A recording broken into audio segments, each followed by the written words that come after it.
¿Qué tal, chicos? ¿Cómo estáis? Bienvenidos una semana más a mi canal. Vamos con otro informe diario del mercado cripto en el que vamos a comentar varias cosas. En primer lugar, tenemos que darle mucha importancia al cierre semanal de Bitcoin, que ya comentamos en los vídeos de la semana pasada que iba a ser muy importante y decisivo de cara al medio plazo en el mercado, así que vamos a comentar en primer lugar eso. Vamos a comentar también qué eventos importantes tenemos esta semana. En este caso tenemos uno muy importante, son los nuevos tipos de interés y la reunión de la Reserva Federal de Estados Unidos. Y por lo tanto vamos a comentar esto y cómo puede afectar también al plan y al escenario a corto y medio plazo, no solamente en Bitcoin, sino también en los mercados tradicionales en general. Así que vídeo muy importante. Vamos a empezar como siempre por Comarketcap, viendo a ver cómo están los precios a día de hoy, a comienzos de esta semana. Y bueno, hoy tenemos unos precios en Bitcoin y Ethereum bastante estables, sin mucho movimiento. Empezamos la semana con Bitcoin en los 83.400, mientras que Ethereum lo hace en 1.900. Esto nos deja con una semana bastante positiva en Bitcoin, con una subida del 5% en los últimos 7 días, como veis aquí, y no tan positiva en Ethereum, que cae un 5% en los últimos 7 días. Luego, si bajamos más abajo en el top 10, top 20, vemos bastante variedad. Vemos algunas altcoins como por ejemplo XRP y BNB que suben un 11 y un 15% respectivamente, algunas que caen un 5, 4, 6%, como por ejemplo Solana, Dogecoin, Cardano o Tron. Y luego hay otras que también suben de repente un porcentaje muy alto, como por ejemplo Toncoin, que ha subido mucho este fin de semana a raíz de la liberación de su fundador, de Pavel Durov, que ha sido liberado después de meses que había estado en Francia por todo el tema de la privacidad de Telegram, etcétera, etcétera. Así que bueno, buena noticia para Toncoin, pero como veis, pues mucha variedad en esta semana en el mercado cripto. Entonces vamos ya con el cierre semanal de Bitcoin, ¿vale? Porque veníamos de una tesitura bastante bajista, porque ya sabéis que desde prácticamente noviembre llevamos en un rango lateral aquí en estas zonas entre 90.000 y los 107.000, y bueno, vimos que hace 2 semanas rompíamos a la baja los 90.000, pero cerrábamos justo por encima otra vez de los 90, cerrando en 94.000, con lo cual habíamos tenido una ruptura a la baja de esta zona tan importante, que también coincidía con la media móvil de 20 semanas, que muchas veces se ejerce como soporte dinámico, y bueno, enseguida pues se anuló esa ruptura porque no se cerró por debajo ni de esa zona ni de la media móvil de 20 días, como digo. Luego, la siguiente semana, que fue la semana anterior, ya no solamente vimos la ruptura a la baja de esta zona y de la media, sino que también vimos un cierre ahí abajo, en los 80.000, pues dejando una vela semanal muy bajista, con mucho cuerpo y mucha fuerza y mucha decisión, que lo que hacía un poco era saltar las alarmas, porque en el caso de que tuviéramos una ruptura de la zona y de la media, con un cierre por debajo y una vela semanal con un cuerpo muy potente, lo que venía a continuación era una prueba de fuego para el mercado, porque si veíamos una vela semanal también de continuación bajista, es decir, que hubiera cerrado por debajo de los 80.000, como explicamos la semana pasada, pues hubieran aumentado mucho las posibilidades de que hubiéramos llegado al final de este ciclo alcista, o que por lo menos la corrección o el periodo correctivo por el que llevamos pasando prácticamente 2 meses, pues fuera a durar más, e incluso proyectando caídas más profundas que nos podrían haber llevado a precios incluso inferiores a esta zona de influencia que tenemos marcada aquí, que va desde los 75 hasta los 70.000 dólares, e incluso podríamos haber proyectado caídas hasta los niveles de 60.000 o incluso un poco más por debajo de eso. Pero bueno, a lo que voy, al fin y al cabo, hemos tenido una vela semanal bastante positiva en ese sentido, porque nos ha anulado esa confirmación, esa continuación que muchos estábamos temiendo, y por el contrario hemos tenido una vela doji alcista, que lo que muestra es indecisión y falta de fuerza en el movimiento bajista previo, que eran estas dos velas bajistas semanales. Entonces, a partir de ahora, con lo que trabajamos es con un escenario en el que también podemos seguir cayendo. Esto lo vamos a ver ahora con el gráfico diario. Podemos perfectamente seguir cayendo. Esto no significa, a pesar de que sea un cierre alcista, que vayamos a ver ya directamente una subida desde aquí y ya empecemos el siguiente movimiento alcista. Esto no significa esto. Lo que significa es que dentro de un escenario en el que podemos seguir cayendo, la caída que podemos seguir viendo no nos proyecta una caída por lo menos hasta los 60.000, sino que ya gana muchos enteros esta zona, ya que al haber habido indecisión tras este cierre semanal, lo máximo que yo veo, o que por proyecciones técnicas podemos caer, yo creo que sería hasta esta zona, que es donde aumentaría muchísimo la demanda de compra por Bitcoin, porque sería una señal mucho más certera que si hubiéramos llegado hasta esta zona con la vela de la semana pasada, y ahí ya sí que hubiera proyectado incluso, como digo, caídas más fuertes. Entonces, esto es en cuanto al gráfico semanal. La conclusión es que estamos en una tesitura un poquito menos bajista de lo que estamos antes, porque la proyección a la baja no es tan fuerte como lo hubiera sido si hubiéramos tenido un gráfico un cierre semanal negativo. Pero bueno, seguimos una tesitura de que en gráfico diario, como vamos a ver aquí, como estamos viendo aquí, vamos a poner la media móvil de 200 días, que es la que estábamos analizando en las últimas semanas. Pero bueno, en cuanto a gráfico diario, a pesar de que en semanal acabamos de comentar lo que acabamos de comentar, la verdad es que seguimos una tesitura de tendencia bajista. Obviamente desde este máximo histórico que marcamos el 20 de enero de este mismo año, pues hemos visto continuamente lo que venimos comentando, mínimos y máximos decrecientes. Aquí tenemos el primer mínimo, máximo, mínimo, máximo, mínimo,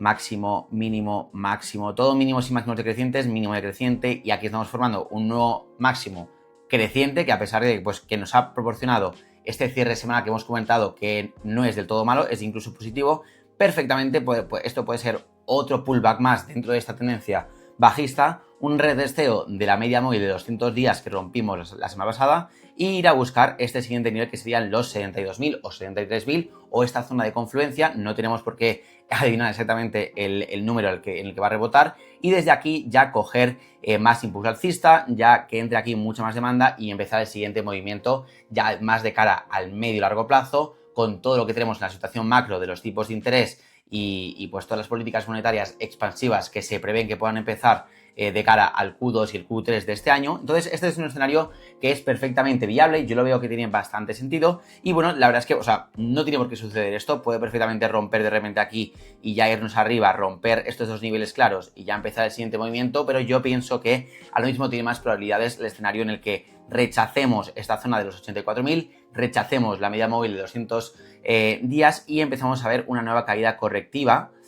hasta esta zona de los 75, incluso 70.000, y esto sería perfectamente una caída en cuña, que hicimos este movimiento de cuña descendente, que luego al romperse nos proyectará pues una subida hasta aquí otra vez, ¿vale? Entonces esto es lo que yo creo que puede pasar. Creo que podemos ver perfectamente caídas en el corto plazo, de aquí a finales de marzo, o incluso también durante abril. Esto no se sabe cuánto va a caer ni durante cuánto tiempo, pero creo que una última caída hasta los 75.000 o 73.000 no es para nada descartable, e incluso no sería mala técnicamente para que bien viésemos aquí la formación del patrón de cuña descendente, lo rompiésemos y nos proyectara una subida por encima otra vez de los 90.000, ya más metidos en el mes de abril. Entonces, aparte de eso, quería comentar también que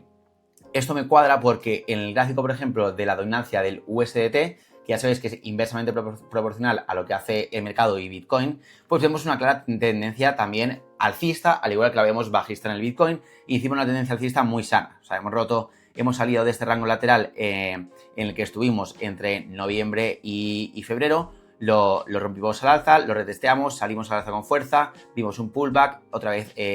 impulso alcista, pullback, y aquí perfectamente, después de haber también roto la zona del 5%, lo más normal que yo veo técnicamente es un nuevo impulso hasta el 6% por lo menos, que sería una caída también de Bitcoin hasta los niveles que hemos comentado. En la dominancia del USDC, muy parecido, también tenemos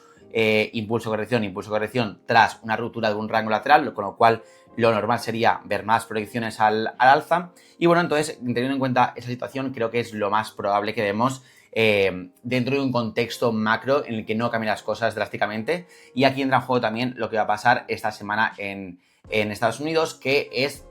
la toma de decisión de los tipos de interés por parte de la Reserva Federal, que se reúne pues por